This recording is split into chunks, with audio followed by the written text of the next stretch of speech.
नमस्कार, आप देख रहे हैं डीसी न्यूज इंडिया और मैं हूं आपके साथ संजय मिश्रा। एक नजर अब तक की 5 बड़ी खबरों पर। महाराष्ट्र विधानसभा चुनाव के नतीजे महायुति गठबंधन के पक्ष में आए हैं, जिसमें भारतीय जनता पार्टी राज्य में सबसे बड़ी पार्टी बनकर उभरी है। हालांकि महायुति की प्रचंड जीत के बाद अब विपक्षी गठबंधन महाविकास आघाड़ी पर बड़ा खतरा मंडराने लगा है। सूत्रों के मुताबिक विधानसभा चुनाव के नतीजे के बाद उद्धव बालासाहेब ठाकरे की शिवसेना महाविकास आघाड़ी से बाहर हो सकती है। उद्धव ठाकरे के इस फैसले को एमवीए के लिए बड़े झटके के रूप में देखा जा रहा है। बताया जा रहा है कि उद्धव ठाकरे के सामने शिवसेना यूबीडी के नेताओं ने महाविकास आघाड़ी के प्रति नाराजगी जाहिर की है। वहीं बताया यह भी जा रहा है कि अपने नेताओं के दबाव में अब उद्धव ठाकरे एमवीए छोड़ने का फैसला ले सकते हैं। महाराष्ट्र चुनाव में हारे हुए यूबीडी नेताओं ने उद्धव ठाकरे से कहा है कि अब इस गठबंधन से बाहर निकलना ही बेहतर होगा, क्योंकि आघाड़ी में रहने का उन्हें कोई फायदा नहीं मिला। विधानसभा चुनाव में हारे हुए प्रत्याशियों ने आवाज उठाई है कि अब आगामी चुनाव उद्धव ठाकरे को स्वतंत्र रूप से लड़ना चाहिए। कांग्रेस नेता प्रियंका गांधी ने सांसद के रूप में शपथ ले ली है। लोकसभा अध्यक्ष ओम बिरला ने उन्हें शपथ दिलाई। इसके साथ ही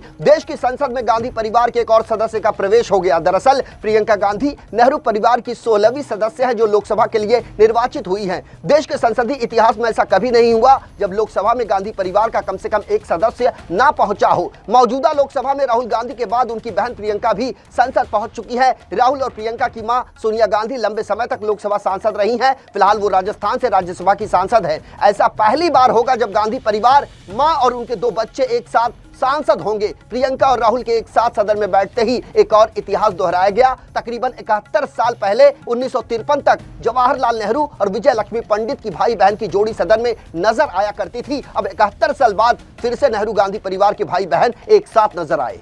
बॉम्बे हाईकोर्ट ने गुरुवार को आईआरएस अधिकारी और समीर वानखेड़े की तरफ से अजीत पवार गुट के एनसीपी नेता नवाब मलिक के खिलाफ दर्ज कराए गए एक मामले में सुनवाई की। कोर्ट ने इस मामले में मुंबई पुलिस से जांच से जुड़ी तमाम जानकारियां मांगी है। दरअसल समीर वानखेड़े भारतीय राजस्व सेवा के अफसर हैं और उन्होंने मलिक के खिलाफ अत्याचार निरोधक अधिनियम के तहत मुकदमा दर्ज कराया है। जानकारी के अनुसार समीर वानखेड़े ने बीते सप्ताह बॉम्बे हाईकोर्ट में याचिका लगाकर इस मामले को सीबीआई को सौंपे जाने की मांग की थी। उन्होंने पुलिस पर कार्रवाई आगे न बढ़ाने का आरोप लगाया था। मौजूदा समय में वानखेड़े करदाता सेवाओं के निदेशालय में अतिरिक्त आयुक्त के पद पर तैनात हैं। इसी मामले पर सुनवाई के दौरान जस्टिस रेवती मोहिते डेरे और पृथ्वीराज चौहान की बेंच ने मुंबई की गोरेगांव पुलिस स्टेशन के इस मामले से जुड़े पुलिस अधिकारी को केस डायरी के साथ अगली सुनवाई में मौजूद रहने का आदेश दिया है। दिल्ली प्रवर्तन निदेशालय की टीम पर हुए हमले की एक बड़ी खबर सामने आ रही है। बिजवासन इलाके से जहां साइबर फ्रॉड से संबंधित मामले में दिल्ली ईडी की टीम रेड करने पहुंची थी। बताया जा रहा है कि आरोपियों ने टीम के सदस्यों पर हमला कर दिया। हालांकि किसी को इस दौरान कोई गंभीर चोट नहीं आई है। दरअसल ईडी की टीम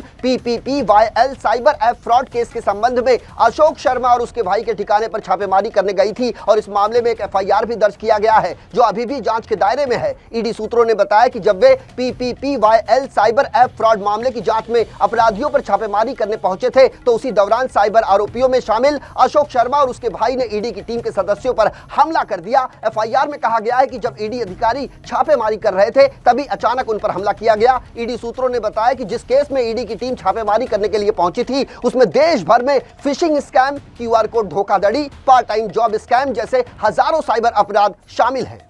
वक्फ संशोधन बिल को लेकर पिछले 3 दिनों से संसद में हंगामा लगातार जारी है। अब माना जा रहा है कि इस बिल को अगले साल होने वाले बजट सत्र में पेश किया जा सकता है। इसी बीच केंद्रीय अल्पसंख्यक मामलों के मंत्री किरण रिजिजू ने संसद को बताया कि देश भर में वक्फ बोर्ड की 58,000 से ज्यादा संपत्तियां इस समय अतिक्रमण की चपेट में है। केंद्रीय मंत्री ने संसद में पूछे गए प्रश्न के जवाब में कहा कि भारतीय वक्फ संपत्ति प्रबंधन प्रणाली पर उपलब्ध आंकड़ों के मुताबिक 58,929 वक्फ संपत्तियां इस समय अतिक्रमण की चपेट में है। इनमें से कुल 869 वक्फ संपत्तियां सिर्फ कर्नाटक में स्थित हैं। किरण रिजिजू ने संसद में कहा कि राज्य वक्फ बोर्ड के मुख्य कार्यकारी अधिकारी को वक्फ संपत्तियों पर अवैध कब्जे और अतिक्रमण के खिलाफ कानूनी एक्शन लेने का अधिकार है। नियमों के मुताबिक वक्फ संपत्ति की बिक्री नहीं हो सकती, न ही उसे किसी को उपहार में दिया जा सकता है। यहां तक कि वक्फ की संपत्ति को ट्रांसफर भी नहीं किया जा सकता।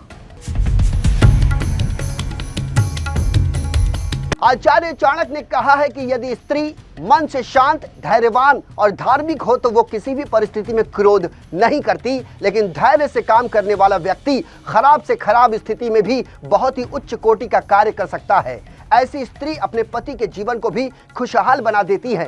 एक धार्मिक स्त्री अपने पति के भाग्य को पलटने की भी क्षमता रखती हैं। वो हमेशा अपने परिवार को अधर्म से बचाती हैं, जिससे परमात्मा की कृपा घर के लोगों पर हमेशा बनी रहती है। इसलिए चाणक्य हमेशा ईश्वर में विश्वास और धर्म का पालन करने वाली स्त्री से ही शादी करने की सलाह देते हैं।